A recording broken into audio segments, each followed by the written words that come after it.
Assalamualaikum warahmatullahi wabarakatuh. Perkenalkan, nama saya Alivia Krisofi dari Pendidikan Kimia kelas B FKIP UNS. Di sini saya akan menjelaskan secara singkat tentang apa itu teori atom Dalton, teori atom Rutherford, dan teori atom Thomson. Yang pertama, saya akan menjelaskan tentang teori atom Dalton.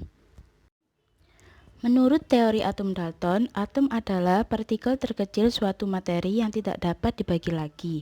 Menurut Dalton, atom berbentuk seperti bola pejal yang padat. Atom suatu unsur sifatnya sama. Atom unsur yang berbeda, maka sifatnya juga berbeda.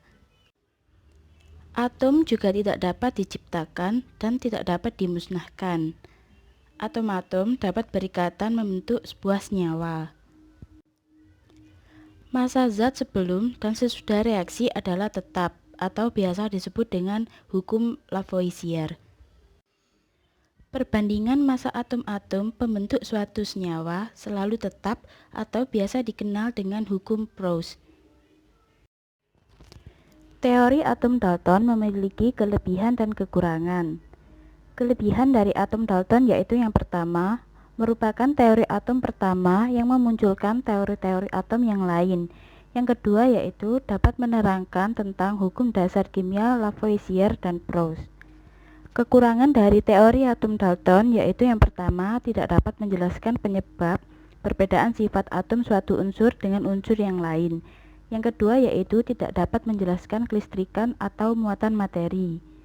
Yang ketiga yaitu tidak dapat menjelaskan cara atom-atom saling berikatan. Selanjutnya, saya akan menjelaskan tentang teori atom Thomson.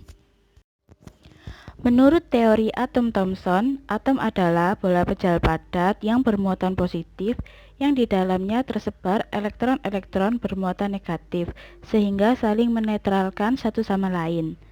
Thomson melakukan percobaan tabung sinar katoda yang bersifat negatif dalam penemuan elektron. Teori atom Thomson memiliki kelebihan dan kekurangan. Kelebihan dari teori atom Thomson yaitu yang pertama, dapat menjelaskan keberadaan partikel subatomik. Yang kedua, dapat menjelaskan massa atom. Yang ketiga, dapat menjelaskan kelistrikan atau muatan atom. Kekurangan dari teori atom Thomson yaitu tidak dapat menjelaskan susunan muatan positif dan negatif dalam suatu atom. Selanjutnya, saya akan menjelaskan tentang teori atom Rutherford. Menurut teori atom Rutherford, atom sebagian besar terdiri atas ruang kosong. Massa atom terpusat pada inti atom yang bermuatan positif.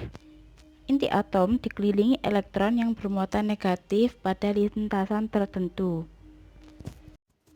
Rutherford melakukan percobaan hamburan sinar alfa yang dibantu oleh Geiger dan Marsden.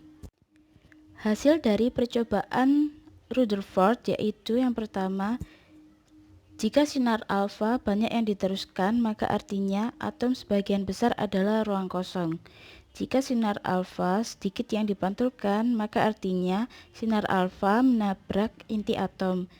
Yang ketiga, jika sinar alfa sedikit yang dibelokkan, maka artinya yaitu sinar alfa ditolak inti atom yang bermuatan positif. Teori atom Rutherford memiliki kelebihan dan kekurangan. Kelebihan dari teori atom Rutherford yaitu yang pertama, dapat menjelaskan peristiwa hamburan sinar alfa pada lempeng emas. Yang kedua, dapat menjelaskan tentang keberadaan inti atom. Kekurangan dari teori atom Rutherford yaitu yang pertama, tidak dapat menjelaskan kestabilan atom. Mengapa elektron tidak jatuh ke inti selama mengelilingi atom? Menurut hukum fisika klasik, benda bermuatan yang mengelilingi inti akan mengalami percepatan dan memancarkan energi. Lama-kelamaan akan jatuh ke inti karena kehabisan energi. Yang kedua yaitu tidak dapat menjelaskan spektrum atom hidrogen yang bersifat diskret. Sekian sedikit materi yang dapat saya sampaikan. Terima kasih.